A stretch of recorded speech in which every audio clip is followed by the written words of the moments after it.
धुआं। गुलजार की कहानी बात सुलगी तो बहुत धीरे से थी, लेकिन देखते ही देखते पूरे कस्बे में धुआं भर गया। चौधरी की मौत सुबह 4 बजे हुई थी। 7 बजे तक चौधराइन ने रो धोकर होश संभाले और सबसे पहले मुल्ला खैरुद्दीन को बुलाया और नौकर को सख्त ताकीद की कि कोई जिक्र न करे। नौकर जब मुल्ला को आंगन में छोड़कर चला गया तो चौधराइन मुल्ला को ऊपर ख्वाबगाह में ले गई, जहां चौधरी की लाश बिस्तर से उतार कर जमीन पर बिछा दी गई थी। 2 सफ़ेद चादरों के बीच लेटा एक जर्दी माइल सफ़ेद चेहरा, सफ़ेद भौवें, दाढ़ी और लंबे सफ़ेद बाल। चौधरी का चेहरा बड़ा नूरानी लग रहा था। मुल्ला ने देखते ही इन्नल्लाहि व इन्ना अलैहि राजिऊन पढ़ा, कुछ रस्मी से जुमले कहे। अभी ठीक से बैठा भी ना था कि चौधराइन अलमारी से वसीयतनामा निकाल लाए, मुल्ला को दिखाया और पढ़ाया भी।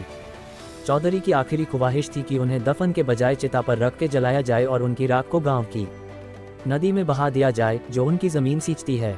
मुल्ला पढ़ के चुप रहा।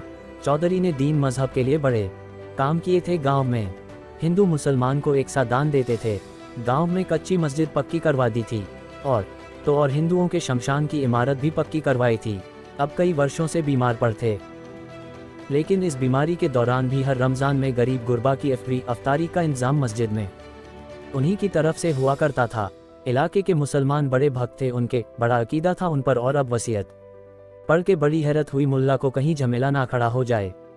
आजकल वैसे ही मुल्क की फिजा खराब हो रही थी। हिंदू कुछ ज़्यादा ही हिंदू हो गए थे, मुसलमान कुछ ज़्यादा मुसलमान।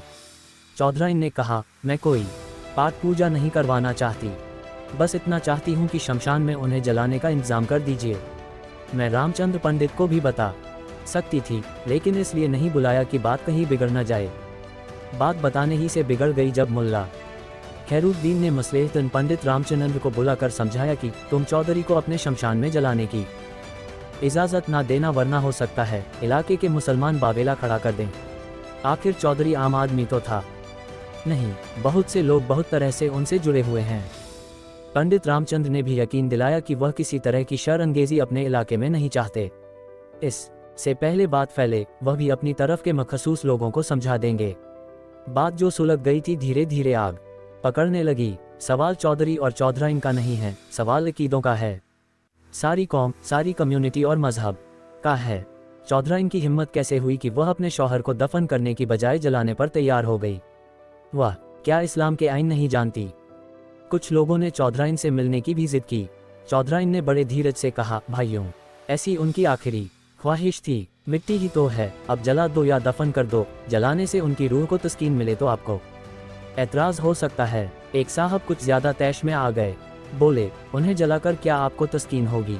जी हाँ, चौधराइन का जवाब बहुत मुख्तसर था, उनकी आखिरी ख्वाहिश पूरी करने से ही मुझे तस्कीन होगी। दिन चढ़ते चढ़ते चौधराइन की बेचैनी बढ़ने लगी। जिस बात को वह सुलह सफाई से निपटना चाहती थी वह तूल पकड़ने लगी।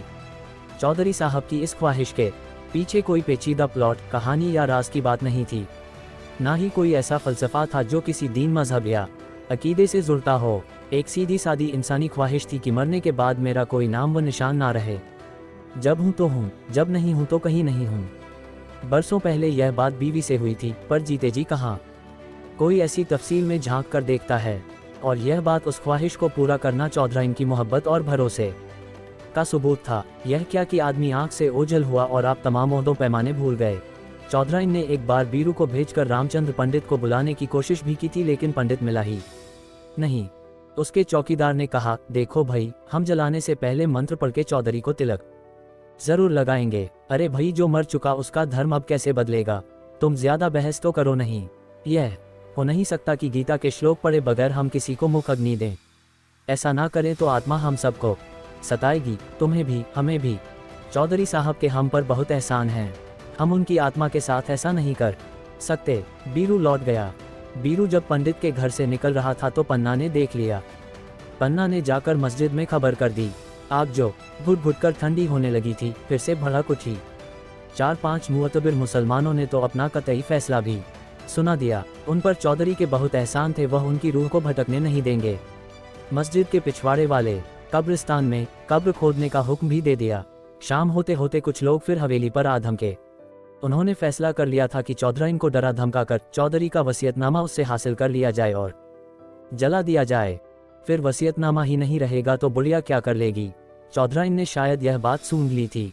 वसीयतनामा तो उसने कहीं छुपा दिया था और जब लोगों ने डराने धमकाने की कोशिश की तो उसने कह दिया, मुल्ला खैरुद्दीन से पूछ लो, उसने वसीयत देखी है और पूरी पढ़ी है।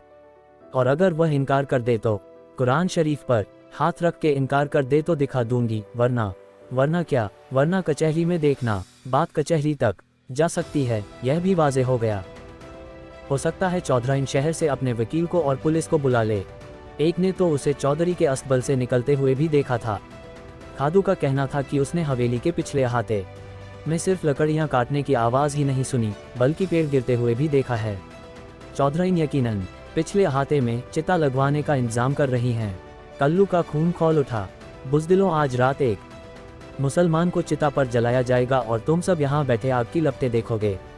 कल्लू अपने अड्डे से बाहर निकला। खून खराबा उसका पेशा है तो क्या हुआ, ईमान भी तो कोई चीज़ है। एक ने तो उसे चौधरी के अस्तबल से निकलते हुए भी देखा था। खादू का कहना था कि उसने हवेली के पिछले अहाते में सिर्फ लकड़ियां काटने की आवाज़ ही नहीं सुनी बल्कि पेड़ गिरते हुए भी देखा है। चौधराइन यकीनन पिछले अहाते में चिता लगवाने का इंतजाम कर रही हैं। कल्लू का खून खौल उठा। बुज़दिलों, आज रात एक मुसलमान को चिता पर जलाया जाएगा और तुम सब यहाँ बैठे आग की लपटें देखोगे। कल्लू अपने अड्डे से बाहर निकला। खून खराबा उसका पेशा है तो क्या हुआ, ईमान भी तो कोई चीज़ है। ईमान से अजीज तो माँ भी नहीं होती यारों। 4-5 साथियों को लेकर कल्लू पिछली दीवार से हवेली पर चढ़ गया। बुढ़िया अकेली बैठी थी लाश के पास। चौंकने से पहले ही कल्लू की कुल्हाड़ी सर से गुजर गई। चौधरी की लाश को उठवाया और मस्जिद के पिछवाड़े ले गए जहां उसकी कब्र तैयार थी। जाते जाते रिमजे ने पूछा, सुबह चौधराइन की लाश मिलेगी तो क्या होगा? बुढ़िया मर गई क्या? सर तो फट गया था, सुबह तक क्या बचेगी? कल्लू रुका और देखा चौधराइन की ख्वाबगाह की तरफ। पन्ना कल्लू के जिगरे की बात समझ गया। तू चल उस्ताद, तेरा जिगरा क्या सोच रहा है मैं जानता हूँ, सब इंतजाम हो जाएगा। कल्लू निकल गया कब्रिस्तान की तरफ। रात जब चौधरी की ख्वाबगाह से आसमान छूती लपटें निकल रही थी तो सारा कस्बा धुएं से भरा हुआ था। जिंदा जला दिए गए थे और मुर्दे दफन हो चुके थे।